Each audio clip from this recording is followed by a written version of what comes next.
Selam sizlerle kanalıma hoş geldiniz. Bugün sizlerle Galaxy J2 telefonlarında yaddaşını temizlemek olduğunu göstereceğim. Bu başka telefonlarda işe yarar bilmiyorum ama ben Galaxy J2 Premium telefonlarını deneyeceğim. 300 parametreler dahil olurum.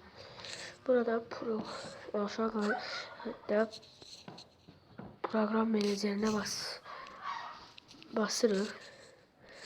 Buraya geldikdə Google məndə bunlar var.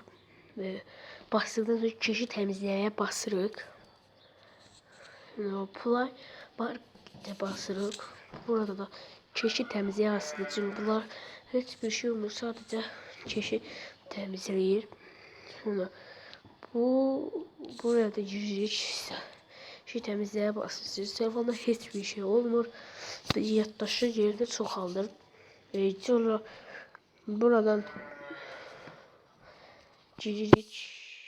Android sistemə kişi təmizləyə basırıq. Bu qədər sadə olur dostlar. Sonra mənim fayllarıma giririk.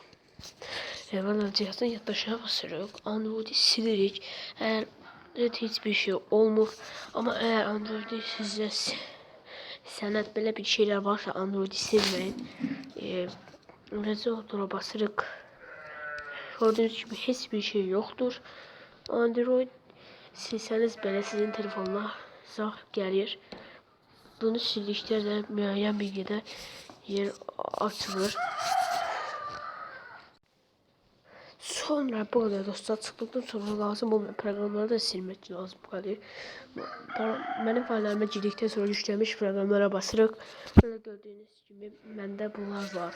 Ben bunların hamısını istifadə edirəm. Benim öz telefonum bu değil. Sadece bunlar videolar çekip YouTube'da paylaşıram. Yani video size böyle yaxşı faydalı gəldisə kanalımı beğenin. Video bəyənib kanalıma abone olmayı unutmayın.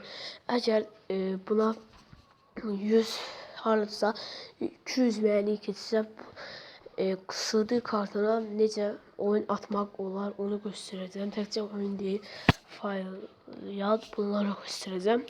Hoşça kalın.